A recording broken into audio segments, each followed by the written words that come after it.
Oke, selamat pagi. Assalamualaikum warahmatullahi wabarakatuh, Bapak Ibu. Selamat pagi semuanya. Ah, Wah, ada banyak banget nih yang join hari ini. Terima kasih. Oke, selamat pagi talented people. Perkenalkan, saya Pamela dari Egg Consulting. Senang sekali bisa bertemu dengan Bapak Ibu semua di acara Behind the Suits pagi ini.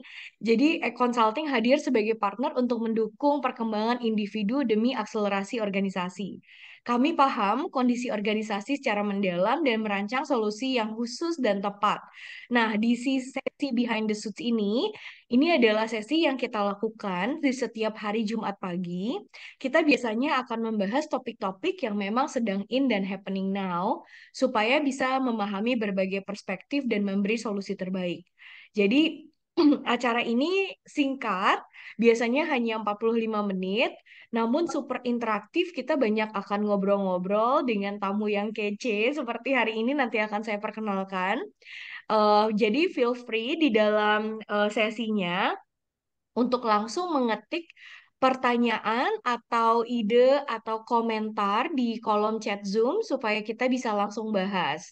So feel free to do that ya. Karena kita nggak akan ada sesi khusus untuk tanya jawab, jadi pertanyaan Bapak Ibu akan kita langsung ulas di dalam sesinya karena sesi ini interaktif sepanjang 45 menit itu. Dan hari ini saya merasa terhormat karena akan mendengarkan pengalaman dan pengetahuan luar biasa dari eh, seseorang yang dimana seorang perempuan inspiratif yang telah melalui perjalanan karir yang begitu menarik gitu ya. Beliau sudah cukup lama menjadi pemimpin di berbagai rumah sakit dengan pengalaman sebetulnya sebelumnya juga sebagai dokter umum, lalu berlanjut menjadi kepala puskesmas, menjadi direktur, akhirnya menjadi direktur RSUD Kebayoran Baru, sampai akhirnya sekarang menjadi direktur RSUD Budi Asi sejak tahun 2022 sampai saat ini.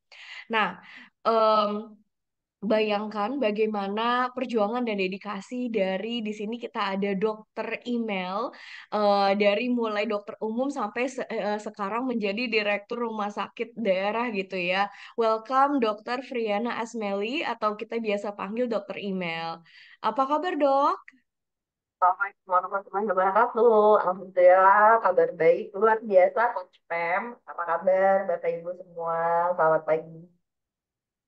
Oke, sebelum kita mulai diskusi kita pagi ini, jadi judulnya itu Passion versus Reality. Bisa nggak sih dokter itu bisa memaintain delivering excellence di antara realita yang mungkin nggak seperti yang kita bayangkan gitu ya. Topik ini masih relate banget dan relevan terutama bagi para dokter-dokter dan pada umumnya. Mungkin sebelum kita mulai, kita bisa lihat video yang lagi viral di TikTok membahas apa sih dilema antara menyeimbangkan passion dan realitanya gitu. Boleh silahkan?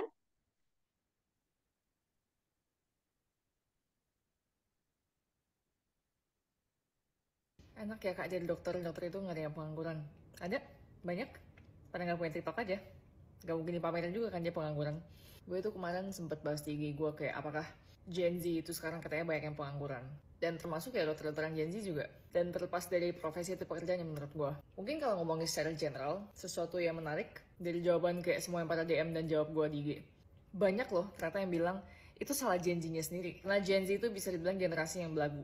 Skillnya kagak punya, pengen gajinya yang gede, terus tanpa pengalaman tuh pengen langsung penghasilannya besar. Gue nggak tahu besar tuh berapa, tapi bahkan ada HRD yang DM gue, dia bilang iya, dia ngaku bahwa dalam perusahaan dia sengaja nggak mau nyari Gen Z. Gue sama sekali nggak ada pengetahuan recruiting itu gimana, termasuk dokter juga ya, terutama dokter umum, karena skillnya itu udah bukan sesuatu yang langka lagi. Iya, gue tahu kalian mungkin baca berita dokter itu masih sangat langka. Coba kamu pikir pakai otak ya. Fakultas kedokteran di Indonesia ada berapa? Lulusan 1 tahun dokternya ada berapa? Apakah mungkin gitu terlalu sedikit? Di angkatan gue aja ya, 200-an orang yang tetap mau kerja di dokter itu, berbanyak temen gue yang bilang udah gak mau lanjut. Berbagai alasan, itu video lain lah, bisa bahas. Tapi paradigma yang gue ngeliat sekarang kita tuh paradigma skill. Mau dokter lah, apalah pekerjaannya, udah bukan suatu hal yang langka gitu. Karena terlalu banyak sekarang orang yang baru lulus, sedangkan harga barang-barang pokok itu ya semakin mahal. Gak heran juga sih sebenarnya menurut gue pada minta gaji yang mungkin cukup tinggi di awal. Gak tau juga tapi ya subjektif ya tinggi ya. Gue di sini gue pengen nanya, terutama ke kalian yang mungkin mengalami ini atau kalian lebih expert, yang lebih tahu kenapa menurut kalian tuh salah di mana? Kalau misalnya bilang Gen Z salah, ya tapi masa satu generasi ya bener aja. Where did we go wrong gitu? Apakah salah pendidikan atau mungkin memang ya emang lapangan kerja sedikit aja, dan dengan demikian kita harus melakukan apa? Mungkin gue buka forum diskusi aja sih, karena gue juga penasaran gitu. Why?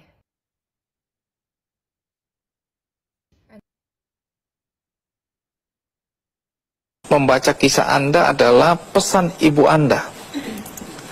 Saya bacakan ya.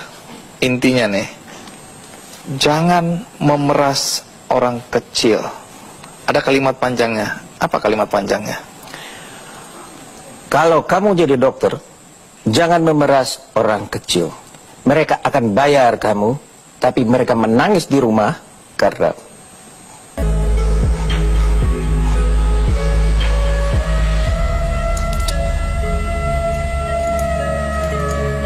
mereka nggak punya uang untuk beli beras.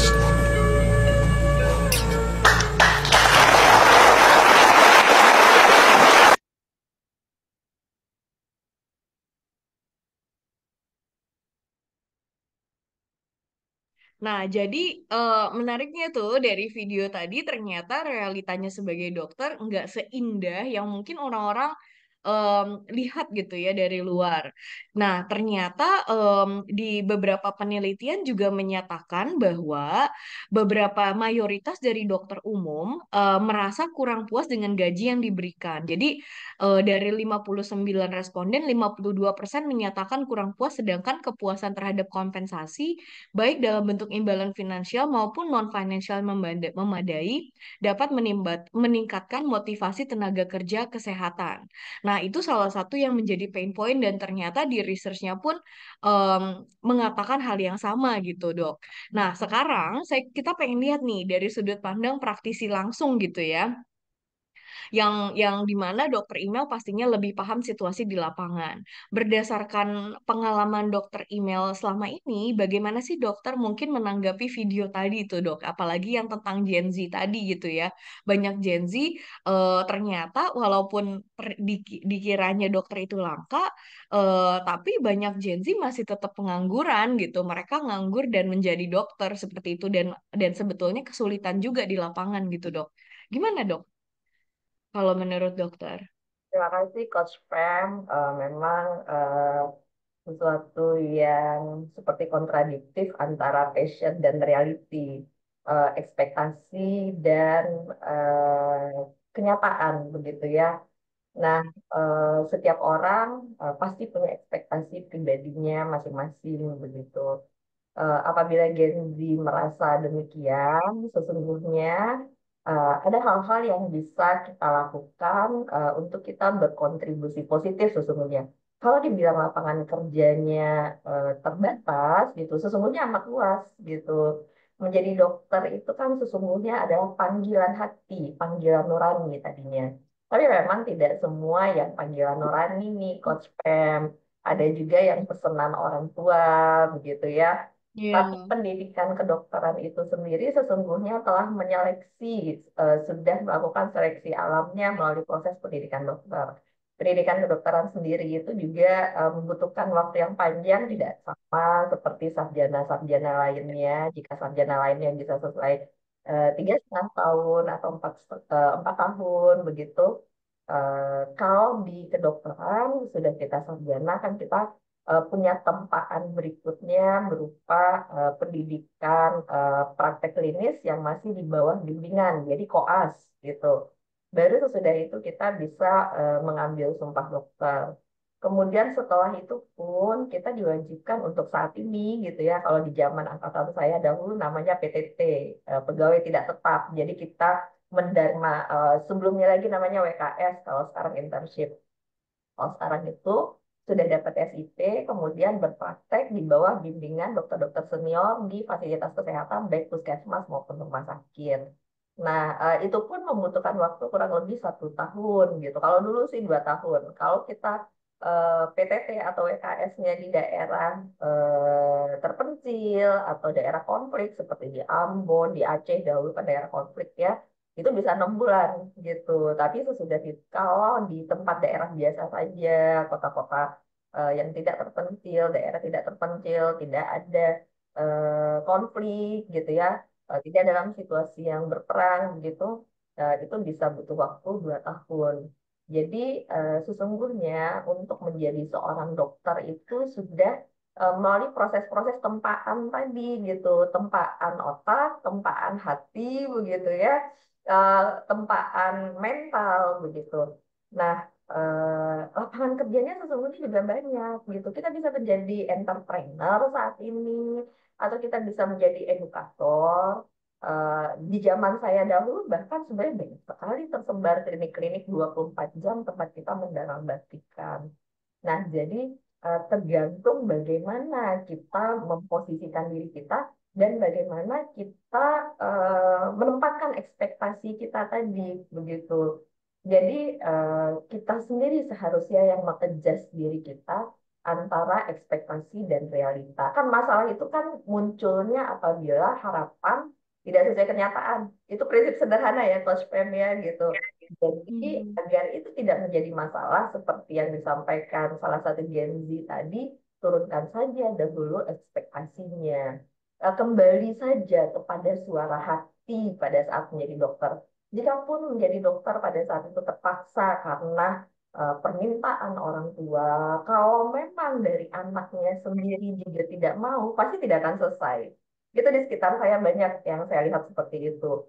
Karena permintaan orang tua jadi dokter, kemudian dengan sendirinya dia akan gugur dengan tadi yang saya sampaikan Hmm. proses-proses perjalanan untuk sampai menjadi seorang dokter. Tapi jika itu perintah orang tua, permintaan orang tua gitu ya, yang saya tahu nih, ketika seorang anak itu patuh, nurut gitu ya, berbakti sama orang tuanya, di situ ada keberkahan. Nanti dia akan mencintai pekerjaannya begitu. Bahkan Hmm. kalau salah satu Pak Tahir ya, yang Maya pada grup gitu malah bilang, abaikan passion gitu ketika Anda bekerja gitu. Jadi passion is important gitu, tapi ada yang lebih penting yaitu suara hati kita sendiri. Kenapa kita dahulu ingin menjadi dokter gitu? Sesungguhnya Hmm. banyak lapangan kerja. Jadi turunkan ekspektasi, sesuaikan dengan realita, bisa masuk ke klinik-klinik 24 jam tempat kita berdharma bakti.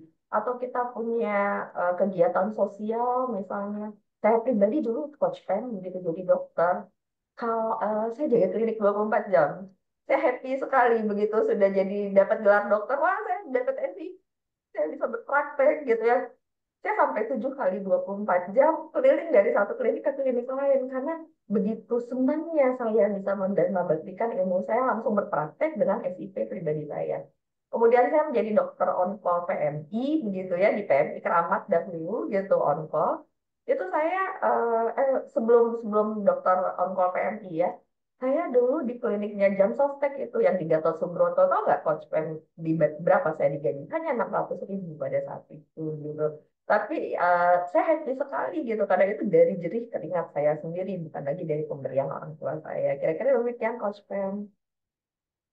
Dan kalau menurut dokter email gitu ya, karena banyak mungkin tadi ya orang-orang yang menjadi dokter karena tuntutan tadi, bukan yang kata dia bukan passionnya. Bagaimana sih itu biasanya kalau di taraf rumah sakit gitu dok, mempengaruhi ke pelayanannya gitu?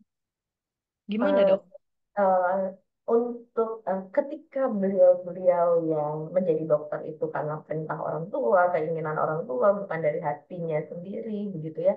Bagaimana yang saya sampaikan, dengan tempaan pendidikan kedokterannya tadi, jika memang dia tidak tahan dan tidak kuat melalui proses didikan untuk menjadi seorang dokter, dengan sendirinya gugur coach pen, nggak jadi dokter tuh. Tapi begitu dia melalui seluruh tempaan pendidikan tadi, jadi dokter, dia justru malah mencintai profesinya sebagai seorang dokter. Banyak sekali yang saya lihat itu Hmm. kakak-kakak saya yang tadinya dia jadi dokter karena suruhan orang tuanya, sekarang dia malah happy gitu hidupnya.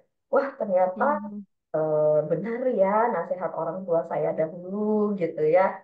Saya Hmm. jadi dokter gitu, ternyata saya lebih lebih banyak lebih mampu memberikan manfaat bagi orang sekitar saya ketika saya menjadi dokter gitu. Saya Hmm. sendiri juga tadinya sempat waktu kecil cita-citanya jadi dokter nih, coach Pram. Kemudian waktu SMA mulai, oh psikologi masuk ya gitu. Kemudian saya sempat mau jadi psikolog gitu. Kemudian orang tua saya cuma Hmm. bilang, kamu kamu dulu cita-citanya pengen jadi dokter, kata orang tua saya. Oh iya ya Bu gitu ya. Ya udah akhirnya saya Hmm. jadi dokter. Dan sekarang saya justru bersyukur karena saya taat pada orang tua itu tadi coach Pram. Dalam taat ada berkah, dalam patuh pada orang tua ada keberkahan dalam hidup kita. Mhm. Nah, iya iya dan pastinya juga kalau buat dokter email sendiri, em, jadi udah pernah mengarungi itu gitu malahan gitu ya dok. Iya, Jadi dokter udah tahu tuh rasanya kayak gimana gitu. from zero to hero.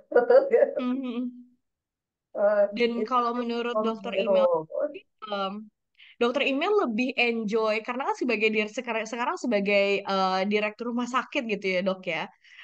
Tantangannya apa perbedaan tantangannya tuh dok? Lebih menantang yang mana buat dokter? Kayak kira-kira pas ketika harus menjajaki sebuah profesi yang menjadi tuntutan orang tua yang akhirnya di-enjoy sama diri sendiri, kemudian atau memanage satu rumah sakit yang dimana khususnya bukan lagi memanage atau mengurusi orang-orang yang sakit, tapi semua dari tatanan sumber daya di rumah sakit itu. Tantangannya lebih menantang yang mana di dok? Dan Pasti lebih mana yang dokter email lebih enjoy? setiap pekerjaan pasti ada tantangannya. Saya enjoy dua-duanya sebenarnya coach friend gitu. Tapi paling enjoy memang di manajerial karena dengan posisi di manajerial itu kita bisa lebih banyak berkontribusi. Jadi waktu sebenarnya saya juga punya cerita waktu anak saya yang pertama itu sekarang dia sudah kuliah di kedokteran juga punya dia gitu lahir 2004 2006. eh Suatu ketika dia bilang sama saya, ah mama gitu, kata kakek apaan, mama dokter juga ketik gitu katanya gitu. Terus waktu ayah saya nganterin saya kerja, anak saya di pangkuan saya cuma bilang gini, nak kamu harus bangga sama mama. Waktu itu saya menjadi kepala seksi pemberantasan penyakit menular di kota Bukit Tinggi gitu ya. Kotanya cuma 25 kilometer persegi, jumlah penduduknya juga cuma satu kecamatan di DKI Jakarta. Kemudian saya bilang gini sama anak saya, mak, kamu harus bangga sama mama kamu. Deket ayah saya ya. Kamu harus bangga sama mama kamu. Mama tidak mendapatkan nafkah. Mama tidak mencari rezeki dari orang yang sakit. Tapi itu uh, passionnya masing-masing orang ya, Coach Pam gitu. Setiap orang dia punya misi visi yang beda-beda gitu. Jadi tapi Mama mengupayakan bagaimana orang di Kota Bukit Tinggi ini nggak sakit diare gitu ya, tidak ada KLB diare, Hmm. tidak sakit sesak napas pneumonia. Hmm. Kemudian pada saat itu juga ada filariasis pada saat itu tidak sakit kaki gajah gitu. Jadi lebih baik lebih banyak lagi mohon maaf masyarakat yang dibantu gitu untuk tercegah dari penyakit menular tidak kena TBC begitu. Waktu itu saya menyampaikan hal Hmm. itu. Jadi memang kesininya saya lebih enjoy di manajerial gitu. Jadi ibaratnya dokter itu seperti punya, kalau sekarang banyak pilihan ya, bisa jadi konten kreator, bisa jadi edukator, bisa punya klinik gitu ya. Kemudian bisa jadi ASN atau bisa jadi pegawai non PNS atau entrepreneur gitu. Kalau jadi kira-kira dokter itu ada yang sebagai klinisi, tapi ada juga yang di manajerial gitu. Nah, untuk di manajemen pun, apabila terjun ke dunia manajemen pun, itu pun expertise gitu. Jadi expert gitu, sorry. Itu pun menjadi expert gitu. Karena kita sudah biasa dididik sebagai orang-orang yang logis gitu. Jadi ketika kita memutuskan sesuatu, ketika kita menetapkan, uh, oh ini satu pasiennya apa sih gitu ya, itu kita namanya evidence based gitu. Jadi ketika kita memberikan pengobatan itu evidence based medicine berdasarkan fakta. Nah sama ketika kita berada di dunia manajemen pun kita menjadi data driven policy gitu. Jadi ketika kita akan mengambil satu kebijakan yang akan berdampak pada banyak orang, itu kita pasti membutuhkan data gitu. Jadi seiring dalam sisi sesungguhnya gitu. Oke. Nah, Ini ada pertanyaan menarik nih dari Zahra. Apalagi ngomongin tadi sebagai dokter bisa jadi macem-macem gitu ya, sampai ke jadi konten kreator. Nah, di sosmed ini lagi viral banget kasus dokter estetika tentang doktif versus dokter Richard Lee itu ya. Bagaimana sih budaya di institusi kedokteran sebetulnya mempengaruhi cara dokter bersikap dan menyampaikan pendapatnya. Menurut dokter Email sendiri, apakah budaya kerja yang kuat bisa mencegah konflik semacam ini gitu, Dok? Bagaimana pengaruhnya lebih tepatnya ya? Bagaimana pengaruh budaya kerja di dalam mungkin institusinya masing-masing bisa mencegah konflik seperti ini? Sebelum kita masuk ke budaya kerja, begitu ya, sesungguhnya dokter itu ketika menjadi seorang dokter itu disumpah, gitu ya. Jadi ada standar etika dan profesi. Eh, jadi ada nilai-nilai luhur yang dimiliki oleh seorang dokter yang harus dimiliki dan itu memang dibina oleh organisasi profesi. Cuman memang ke sini pembinaan itu kurang intens gitu ya. Sehingga banyak dokter yang mungkin melanggar sumpahnya begitu. Sebenarnya dokter itu tidak boleh mengiklankan diri gitu.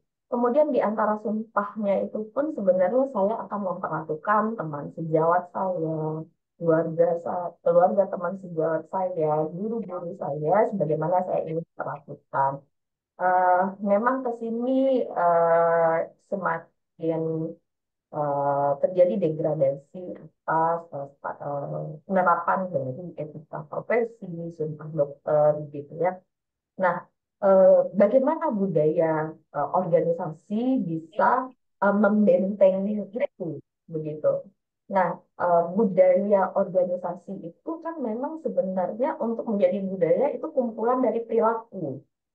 Nah, perilaku-perilaku inilah yang diikat dalam organisasi dalam satu namanya code of conduct gitu. Jadi kalau di rumah sakit kita punya namanya hospital by law. Jadi tata kelola rumah sakit secara aturan hukumnya.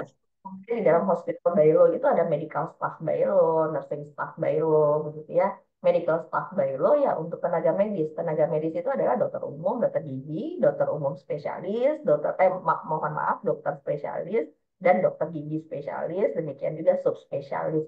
Itu yang mengikat kita. Nah, perilaku-perilaku yang berbeda, perilaku ini kan bentukan dari lingkungannya, dari pendidikannya ya, Coach Pem ya, gitu ya.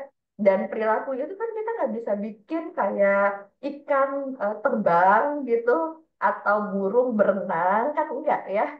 Tapi ada satu standar perilaku yang kita sepakati dalam Code of Conduct gitu, dengan tidak mengabaikan keunikan dari masing-masing diri.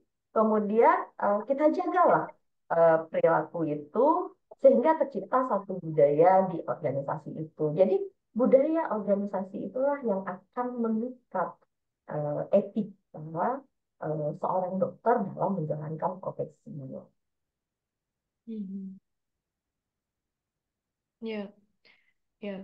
Dan kalau menurut dokter sendiri gitu ya, ada nggak sih dok kayak kepribadian atau karakter gitu ya, dokter-dokter seperti apa yang mungkin dia akan bisa tetap melayani pasien meskipun dalam tekanan pekerjaan yang tinggi gitu dok?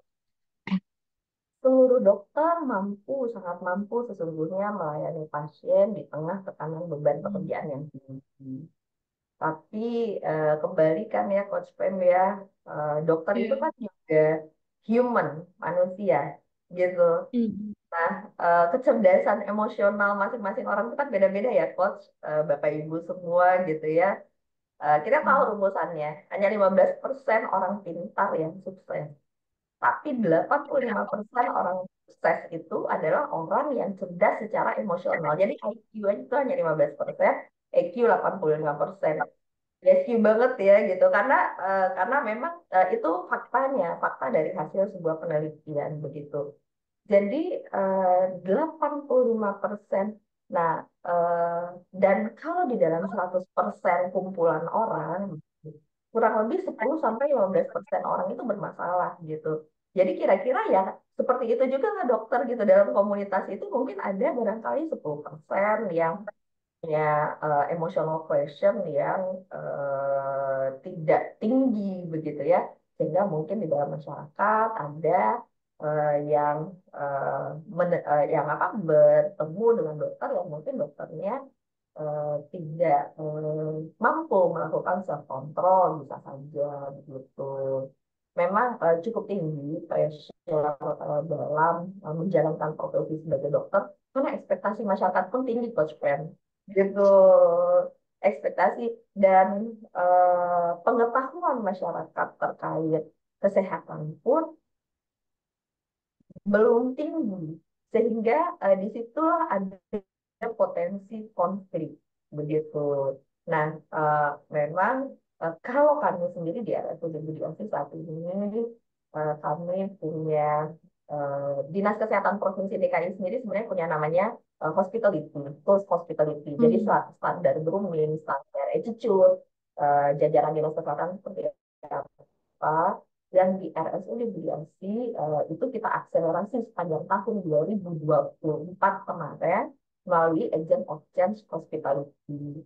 Jadi kalau di tahun 2022 kita hanya punya Agent of Change Hospitality 5 orang dengan cost yang cukup tinggi, tahun ini kami punya inovasi hanya dengan kita bentuk tadinya 40 agent of change hospitality, kemudian agent of change hospitality ini cari badis gitu ya, minimal 2 dan selanjutnya sehingga setahun kami punya 198. Sekarang sudah dari 0,0 sekian persen di tahun 2022, sekarang kita punya 10% agent of change hospitality.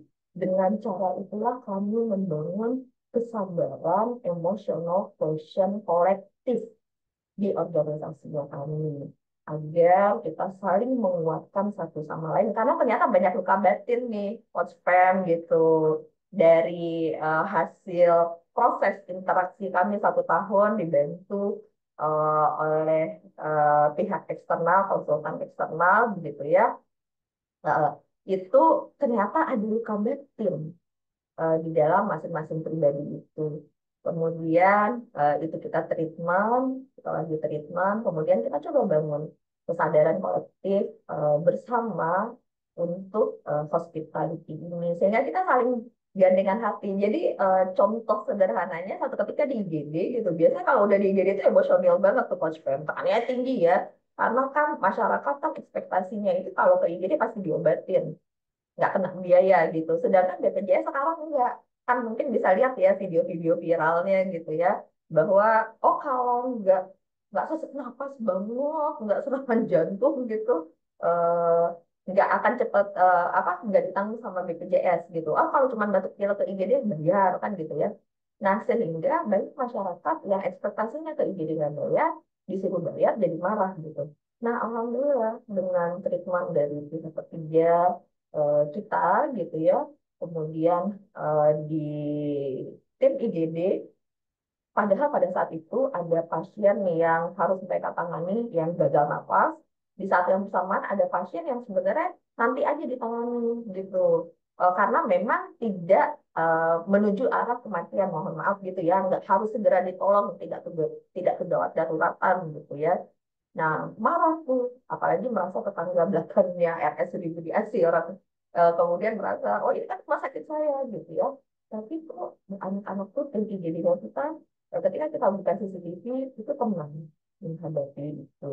Jadi kembali juga ke tadi pertanyaan tadi, bagaimana budaya bisa merubah perilaku, bisa menjaga etika yang ada, memang budaya itu sangat bisa lingkungan itu sangat bisa untuk membantu menjaga emosional quotient-nya dokter di tengah high pressure atas profesi yang harus dijalaninya akibat tingginya ekspektasi masyarakat.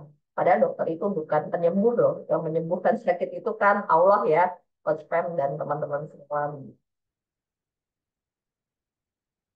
Iya, jadi asumsinya memang kayak kalau kita ke dokter udah langsung sembuh, udah langsung sehat gitu kan ya.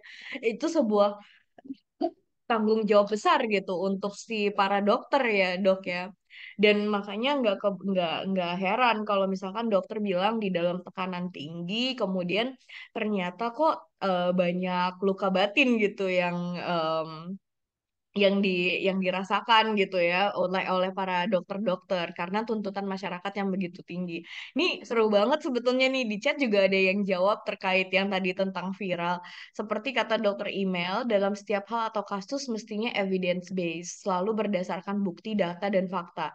Dan kebayang itu pun yang mungkin dokter email terapkan di rumah sakit gitu ya. Apalagi kalau misalkan ada tekanan tinggi seperti tadi nggak nggak kecil kemungkinan mungkin ada bisa adanya konflik dan segala macamnya. Nah, di sini pun dijawab sama Mbak Yanti di sini seperti ada statement yang menyatakan pembuatan SIP jika tidak hanya dalam waktu singkat. Oke, coba kalau semua profesi dalam mindsetnya begitu, pasti konflik-konflik bisa seperti ini bisa dihindari. Sayangnya sering itu dipakai untuk gimmick dalam konten. Nah, mungkin kalau yang mau aku tanyakan dokter email dari perbincangan ini gitu ya, dari perbincangan ini adalah, oh iya, oh ini namanya berbeda ya, oh iya ini Mas Gafar tadi yang ngomong. Iya, oh iya tadi tadi beda loh kalau di saya. Ternyata sekarang berubah nih Mas Gafar Hartatianto. Oke. Eh, nah, eh, mungkin kalau saya izin mau bertanya lebih lanjut gitu ya dari statementnya Mas Gafar di sini, sayangnya sering itu dipakai untuk gimmick dalam konten. Nah, berarti kan banyak dokter-dokter sekarang pun memilih jalur di mana bukan hanya bekerja secara profesional di rumah sakit ataupun di klinik mereka, tapi juga menggunakan sarana-sarana sosial media menjadi konten kreator. Menurut dokter email, apa sih pemicunya? Kenapa sih banyak tren seperti itu gitu? Dan itu nggak salah gitu, tapi apa sih yang kira-kira apa yang mendorong seperti itu, dokter email? Oh, ya, kalau yang mendorong mungkin ada dua sisi juga ya. Yang satu memang Hmm. ingin cari cuan gitu ya. Yang satu memang passionnya edukator gitu. Karena dokter itu juga senang meng-advise gitu ya. Dan dokter itu sesungguhnya juga senang berbagi begitu dengan ilmunya. Kalau dia tidak senang berbagi, eh, bisa jadi dia nggak pengen jadi dokter gitu ya, Coach Pem ya. Karena kan Hmm. dengan dia berbagi itulah sesungguhnya dia semakin memiliki pengetahuan lebih untuk masa-masa berikutnya gitu. Ibarat kayak pilot semakin sering terbang kan semakin jago lihai menerbangkan pesawatnya yang sama. Dokter pun ketika berbagi akan semakin mendapatkan ilmu pengetahuan yang semakin punya aha lagi gitu di dalam hidupnya untuk menambah pengetahuannya gitu. Ada dua sisi, yang satu cuan gitu kayak tadi kata dokter dokter Gafar ya. Cuan itu ya memang ingin menjadikan itu ladang untuk apa mencari nafkah, dan itu nggak salah gitu selama yang di edukasinya itu gitu ya, konten-konten yang di-share itu adalah konten-konten yang memang memberikan kemanfaatan kepada masyarakat. Saya sendiri menikmati teman-teman sejawat saya yang berprofesi sebagai dokter yang juga sebagai konten kreator, karena saya justru Hmm. sebagai dokter umum gitu yang sudah lama tidak mengupgrade ilmu saya jadi tahu evidence base terbaru begitu dari teman-teman sejawat yang konten kreator ini gitu. Dan masyarakat Hmm. perlu itu. Karena kan di dunia maya ini masyarakat kan tahunya ke Google. Sedangkan Google itu kan tidak ada bukti ilmiah pendukung narasi yang dikeluarkan oleh Google. Siapa lagi yang bisa dipercaya oleh masyarakat dibandingkan konten-konten kreator yang memang mengeluarkan konten-konten kreasinya itu berdasarkan jurnal-jurnal ilmiah yang memang terbukti dan valid gitu. Apalagi di era yang akan datang ya, Coach Pem ya, dengan artificial Hmm. intelligence. Artificial intelligence itu sendiri kan sebenarnya supply data yang dimasukkan ke dalam memori, kira-kira memori PC gitu ya. Kemudian dia collect data tuh. Kalau data yang kita masukkan sampah gitu, kalau di dunia kedokteran jika bukan jurnal-jurnal yang valid, jurnal-jurnal ilmiah yang valid gitu, maka yang dikeluarkan sudah sampah. Dan kan masyarakat sekarang begitu percaya pada teknologi gitu. Dan itu yang harus kita counter. Kita counter dengan ada di antara kita teman-teman sejawat dokter ini yang concern terhadap bukti-bukti ilmiah itu dan mensuplai itu ke dalam artificial intelligence yang bisa mereka buat sehingga masyarakat tahu mana yang valid dan enggak. Kadang-kadang kita nih ketika kalau kita praktek ketemu ketemu sama masyarakat, pintaran masyarakatnya, based on Google-nya dia, coba kalau misalnya kita tidak upgrade ilmu pengetahuan kita bisa-bisa kita ikut alur pikirnya si masyarakat itu gitu. Jadi nggak salah juga sebenarnya. Jadi bisa ada dua sisi, memang yang pertama pengen cari cuan, yang kedua memang passionnya, coach passionnya memang mengedukasi. Mhm. Iya, iya, iya. Dan saya juga jadi penasaran nih, soalnya kalau dokter email tuh kayaknya sangat berusaha untuk memahami di setiap perspektif gitu ya. Dan juga iya, setiap perspektif, mungkin setiap unsur layer dari karyawan juga gitu ya, pegawai di rumah sakitnya. Boleh kita lihat talent DNA-nya dokter email? Jadi di sini Dokter Imal sudah mengisi namanya talent DNA untuk menggali apa sih dari dalam diri kita secara natural, bagaimana kita berpikir, merasa, dan bertindak seperti itu, dan apa yang menjadi dorongan kita, bagaimana kita menjalin hubungan, dan sampai bagaimana kita mengeksekusi. Jadi kalau di sini ada tiga warna, ada biru, kuning, dan merah. Kalau biru itu adalah motivasi kita, kuning bagaimana menjalin hubungan, merah bagaimana mengeksekusi. Dan di kiri adalah top talents, top 10 talents. Ini adalah hal-hal yang memang secara natural kita lakukan, istilahnya ini pola suksesnya kita tanpa berpikir banyak, ini udah jadi autopilotnya kita. Kemudian di kanan adalah bottom talent, yaitu talenta-talenta yang memang tidak natural buat kita gitu ya, sesuatu yang bukan kelemahan tapi memang sesuatu yang bukan secara natural diri kita aja. Jadi kalau kita lihat di top talentnya dokter email itu mayoritas warnanya kuning gitu ya. Makanya kalau dokter email itu sangat understanding of people. Kuning itu kan tadi network ya, menjalin hubungan. Jadi mayoritasnya yang dokter email selalu pikirkan adalah bagaimana ya dia, apa ya dia perasaannya gitu ya dok ya. Dokter selalu berusaha untuk memahami perspektif mereka gitu. Izin ya dok, nomor satunya Capek sendiri advisor. ya, Kenapa dok? sampai saya jadi capek sendiri gitu ya. Karena dokter care sama semuanya gitu. Apalagi dokter nomor satu advisor. Dokter pengennya ngasih rekomendasi, ngasih nasihat. Yang keduanya affectionate. Dokter tahu tuh cara dia semangat, biar dia semangat. Dokter senang banget untuk bisa memvalidasi apa sih yang dia rasakan gitu loh dok. Dan nomor tiganya dokter itu artikulatif. Jadi dokter tahu bagaimana menyampaikannya dengan baik. Walaupun memang dokter juga cukup tegas di nomor empatnya otoritatif. Dan itu jadinya balance gitu. Empatnya otoritatif, limanya caring. Caringnya sangat merasakan dan sensitif atas apa yang orang lain rasakan gitu dok. Jadi dokter ngerasa kalau misalkan di kayak dokter mungkin melihatnya ya setiap orang punya perspektifnya masing-masing dan makanya untuk dokter bisa menjalin bisa membuat keputusan yang tepat tadi ya dok ya harus kembali ke fakta dan datanya karena secara naturalnya dokter email nih dokter email tuh orangnya nggak tegaan gitu. Iya benar. Dokter nggak tegaan dan Cuma saya kenapa ada dok? kualitatifnya gitu ya, Coach Pem ya. Nggak Mm, tegaan, tapi ada autoritatif. Autoritatif apa sih, Coach Pem? Jadi otoritatif itu kalau orang itu salah, ya dokter nggak ragu buat ngasih hukuman gitu. And that's okay gitu loh dok. Jadi di satu sisi dokter tuh berempati, sangat berempati. Justru malahan eh, apa ya betul-betul ingin tahu kenapa sih dia, gimana sih saya bisa bantu dia, kayak gitu dok. Tapi di satu sisi kalau ini sesuatu yang memang dia lakukan salah, ya kata dokter ya udah salah ya salah gitu. Jadi fair lah ya istilahnya.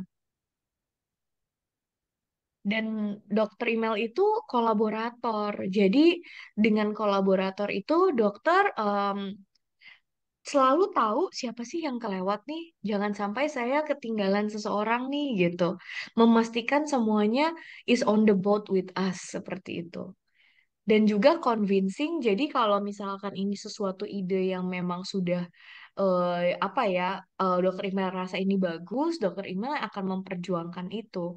Dan sama halnya kalaupun tim, dokter email tahu backgroundnya dia seperti apa, kenapa dia, apa masalahnya, dokter email akan perjuangkan dia. Dokter email nggak akan ragu untuk defend them gitu ya. Kayak akan memperjuangkan lah seperti itu. Dan di satu sisi dokter juga, izin saya skip yang decisive dulu, dokter juga developer. Jadi dokter selalu ingin membuat orang lain itu maju dan berkembang dong. Dan seringkali dokter kasih mereka tuh kesempatan 2 kali, 3 kali untuk nyoba. Asalkan orang ini mau minta maaf, terusnya juga dia menunjukkan usaha gitu ya, perbaikan, dokter luluh lah pasti. Soalnya tadi, cara natural dokter nggak tegaan sesungguhnya. Yes. Iya banget Coach Pam. Mm-mm. Dan dokter tuh decisive. Jadi sebetulnya pas ketemu orangnya tuh dokter udah punya feeling tuh dok. Kayak Yes. ini benar nggak sih gitu. Nanti tinggal nemuin faktanya aja. Iya, oh, jadi kadang-kadang si Oh, udah feelingnya udah kelihatan. udah bener duluan, cuma buat validasi doang ya dok ya. Yes. Udah ini tapi nggak mau langsung apa menghakimi gitu. Oh ya benar A benar B gitu ya. Tapi begitu Iya. ada ada data dan faktanya yang dilihat dengan mata kepala sendiri, oh yes berarti benar yang saya ya, dan itu tangkap ya, karakter itu susah dirubah ya Coach Pam gitu ya. Ini udah dari dalam dirinya ini nih dokter email. Tapi nomor 10-nya dokter email direktif nih. Dokter email tuh clear banget untuk ngasih tahu ini kemana arahnya, ini apa, setelah ini apa, kayak gitu. Jadi kalau buat aku sih dok, dokter email tuh kayak ibundanya semua ya di rumah sakit nih ya. Jadi kayak mastiin semuanya tumbuh berkembang, gak ada yang ketinggalan. Ayo kita ke sini nih, Bunda tunjukin nih arahnya kemana, istilahnya kayak gitu tuh, dok. Kemudian nih kamu kalau misalkan kayak gitu nih kamu harus kayak gini, yang biasanya nyeramahin gitu ya. Kalau misalkan ada yang kesulitan, udah berubah tuh modenya jadi kayak Mama Dede kayaknya nih dokter Hima. Kamu Iya harusnya A, B, C gitu. iya iya iya iya iya iya. Benar Coach Pam. Dan kalau saya sih terkejutnya gitu ya dok ya. Dokter itu kan merintisnya betul-betul kalau saya lihat di CV-nya dokter dari bawah gitu ya dok. Dari dokter umum di puskesmas sampai sampai pada akhirnya di posisi yang sekarang. Dan kalau dari kasat mata orang mungkin melihatnya dokter itu ambisius yang padahal kalau dari talent DNA-nya dokter sama sekali bukan orang yang ambisius. Dokter itu motivasinya adalah ingin melayani, membantu orang lain dan ingin membuat orang lain maju. Dan ternyata di dalam perjalanannya dokter, banyak orang merasa tersentuh gitu dok. Bukan atas ambisinya dokter, karena di bottom talentnya dokter, dokter nggak kompetitif, dokter nggak orang yang signifikan. Justru malahan dokter bukan orang yang kayak, oke ini tanggung jawab saya yang pegang. Enggak juga. Dokter malahan justru pengennya, ayo kita sama-sama bareng-bareng. Bukan cuma saya yang muncul, gitu dok. Iya banget kok, bener sih talent DNA-nya. Mm-mm. Menarik ya dok ya, maksudnya kadang kita melihat orang dari luarnya aja gitu. Iya, iya. Dari kayak wah keren gitu ya udah sampai sana. Ternyata di dalam perjalanannya dokter, caranya dokter sedikit berbeda nih. Gimana dok? Dokter merasa apa sih yang menjadi kunci kesuksesannya dokter dengan talenta ini? Hmm, kalau saya memang pegang nasihat ayah ibu saya gitu ya. Kemudian nasihat Hmm. ibu saya gitu. Engkau amanah, Allah amanah gitu. Jadi saya dari kecil itu sama sama orang tua saya, nah, ibu Arin titip ini ya, amanah ya, gitu. Nah, begitu saya ketemu sama guru ngaji, begitu saya sudah dewasa di umur 30 tahun, nah, gitu. Dia bilang, engkau amanah, Allah amanah, gitu. Eh, Memang saya nggak punya tujuan. Bagi orang lain terlihat seperti klise gitu ya, Coach Pem ya, bahwa saya Hmm. hanya menjadi sebaik-baik manusia itu yang bermanfaat bagi sesama gitu. Saya juga kaget ketika melihat hasil talent DNA ini, apalagi pas tadi Coach Pem menyampaikan bahwa eh, ternyata saya itu memang saya nggak tidak sedang berkompetisi dengan orang lain dan tidak pula sedang berkompetisi dengan diri sendiri. Dan memang dari dulu saya tidak punya tujuan untuk mencapai strata atau jabatan tertentu, tidak gitu Coach Pam. Memang ya Hmm. let it go gitu. Tapi memang benar Coach, saya senang apabila orang-orang di sekitar saya bisa berbelanja gitu. Bahkan ketika saya melihat adik-adik saya yang pernah bekerja sama dengan saya, kan tiba-tiba sekarang legit gitu ya Coach Pam ya. Ada yang sudah Hmm. ke rumah sakit misalnya gitu. Kemudian dan adik-adik saya itu yang pernah bekerja sama dengan saya itu secara hubungan emosional sangat dekat gitu. Emosional, it's not only emosional, coach, spiritual juga gitu. Di jalan yang sama, di jalan ke perubahan merubah diri, yaitu dengan memperbaiki sholatnya kami gitu ya. Jadi Hmm. melihat teman-teman itu berkembang gitu, saya happy itu aja sih. Apa sih yang kita cari di dunia ini, bagian hidup dunia dan akhirat aja kan ya gitu. Ya saya bahagia dengan menolong orang lain gitu. Gue sih coach gitu. Dan memang ya kayak coach Pam bilang, ya naturalnya emang begitu kok. Saya ngisi ini juga cepet ngisinya zut zut zut zut gitu, nggak pakai mikir karena katanya kan nggak boleh mikir ya coach, ya udah langsung zut zut zut. Oh ternyata hasilnya begini. Masya Allah ya, hebat nih kalau DNA-nya bisa memapping ininya, kita bisa memapping sebenarnya pribadi kita seperti apa ya coach Pam, ternyata lewat DNA ini ya.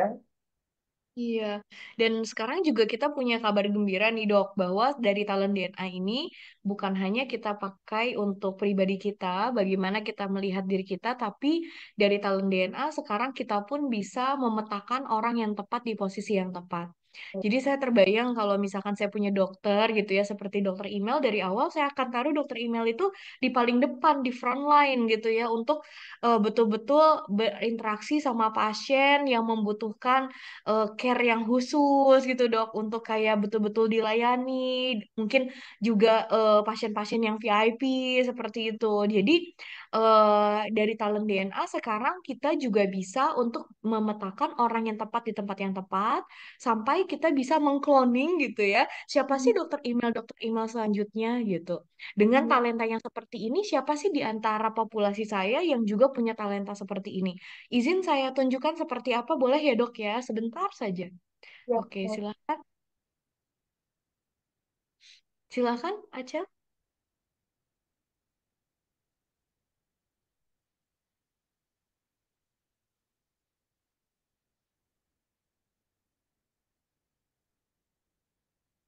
Imagine this, a talent management strategy that just doesn't fill positions, but really accelerate the growth of your organization by finding the best talent for the right roles, real time, with accuracy, and with no limits. So let me introduce you AI Talent Management.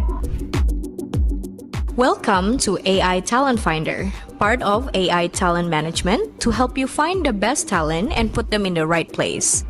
Let's show you how easy it is to find the perfect fit for your team.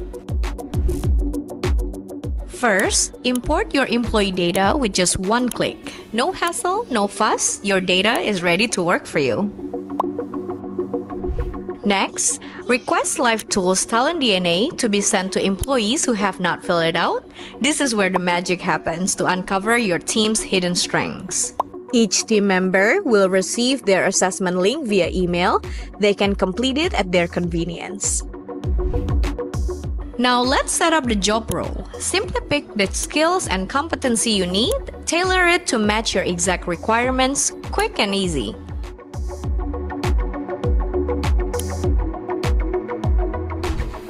Align your team with your company's culture, choose the values that matter most to you, and ensure a perfect culture fit.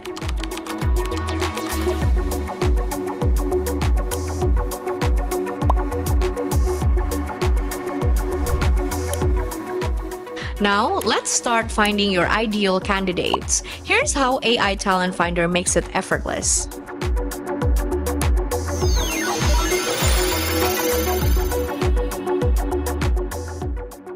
Job Fit shows you who's best suited for the role based on their natural talents matched to the job competencies. Culture culture fit ensures your new hires will thrive in your company's environment by aligning their talents to your core values. Happy team, successful business.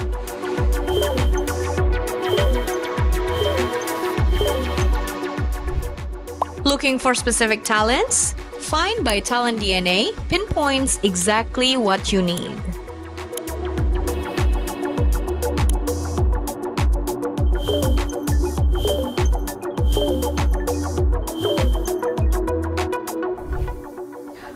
Already have someone in mind?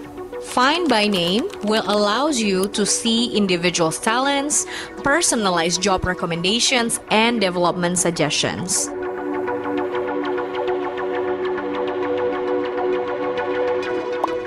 Get a big picture view with organization insights. It's like having a talent strategist right by you 24/7. Need help? Adinda, Assistant Digital Talent DNA, is here to answer any questions anytime. So, what are you waiting for? You're not just hiring, you're building the future of your company now. Start today.